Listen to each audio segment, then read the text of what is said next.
Hey guys, Alain, Torres here today. It is today. It's now. What time is it? It's now. All right, so today I am going to talk about becoming the most confident version of yourself. I've been playing around with some different words and messaging, and it's fascinating to watch that on a marketing perspective. I'm going a little business on you right now, so that's cool. Hopefully you're okay with that. Becoming the best version of yourself is real. It's true. You can become the best version of yourself, but I actually believe there's a deeper core that enables and empowers you to become the best version of yourself, and that's through confidence.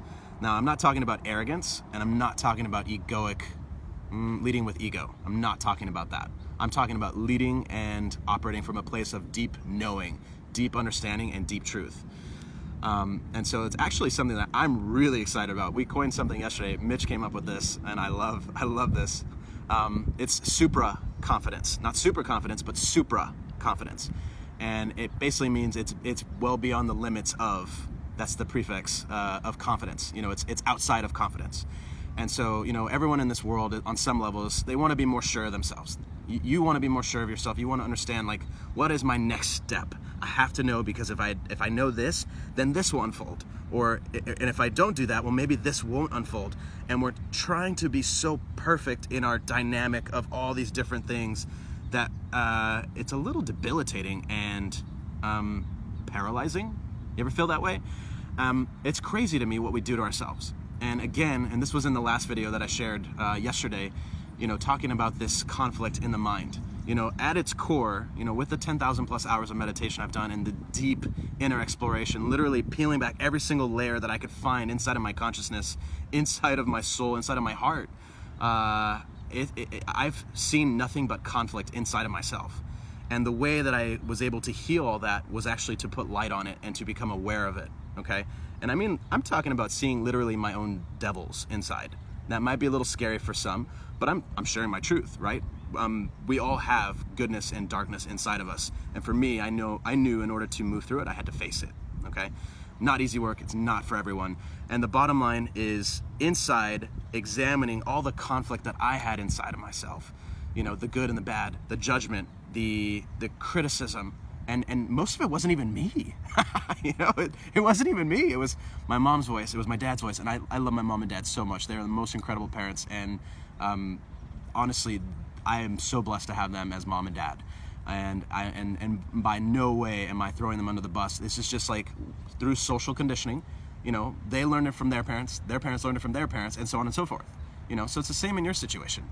And so the deeper truth, the deeper wisdom that comes in moving through all the conflict inside of ourselves is then having compassion and having a deep understanding of the situation and just seeing it compassionately, because it's so hard to judge. And it's actually even harder to have compassion, when the programmed mindset is to be judgmental, because we're coming and operating from a place of duality. It's an automatic judgment. Is this good or is this bad? Is this good or is this bad? Oh, this just happened, so that must be this, it must mean that. Oh, let me try to figure this out. I need to understand this. Let me go read this book. Let me go, whatever you're doing to try to understand your situation. And sometimes that is this actually, what I'm about to say is the most counterintuitive thing you'll probably hear all day. All the things you're doing with the overanalysis paralysis and trying to understand everything is the exact reason you're still in your pattern, okay? You must not walk away from the pattern and ignore it. I'm not talking like ghosting the thing. I'm not talking, running away from your problem and your issue, but getting to the point where you can face it from a place of non-judgment, non-duality, where you see it as it is, and you accept it for what it is rather than what you think it could be or what you wish it could be. And that's the reason why we're living in such hard times in our own mind, in our own reality, okay? It's because we always have this idea, oh, well, I'm in this relationship, it has a lot of potential. And there's actually a guy I've been talking to recently who's going through massive stuff, big speaker, and he's like, yeah, I see all this potential, and like if this shifts and then that, and if this and if that, he lives in this reality of the woulda, coulda, shoulda. When the reality is, what is there right now? What is the energy? What is present? What is the reflection that's coming to him right now? Okay? And perhaps the reason why he attracted that dynamic in, which is probably why you've also attracted in your dynamic that you're thinking of right now, is because that is meant to reflect the deepest parts of yourself, so you can work through that. And essentially, once you work through that and detach from it, you won't keep recreating that dynamic. But that also somewhat means that person or that situation or that thing may not be good for you anymore. And it's time to walk away. And yes, walking away with an incredible amount of unconditional love is super, super next level. That is beyond anything that most people have the capacity to do. Not that I'm saying you can't, but most people don't do it because it's so hard.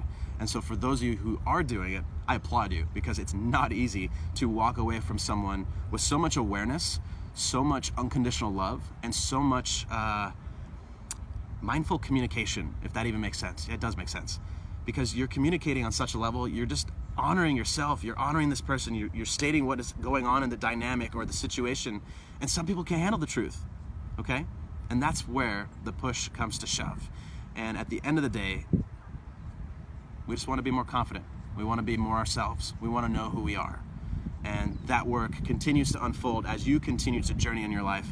And for another guy that reached out to me the other day who's like, man, you mean this whole thing is a journey? It's not the destination? I'm like, brother, it's all about the journey. It's about enjoying it. It's about learning who you are, healing through all the deepest things that are inside of yourself, and learning not how to be arrogant and egoic, but to be super confident, and to come from a place of deep knowing, deep wisdom, deep understanding, where you just know what's best for you. You honor it, and those who see you, they feel it, and they're like, oh my God, this guy or this gal, they know where they're going. I want to get behind them because I want them to rub off on me too.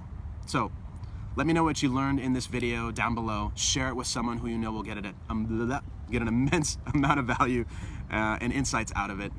Whether it's through private message or however you want to share it, do it. They need it. Much love to you guys. Alain here.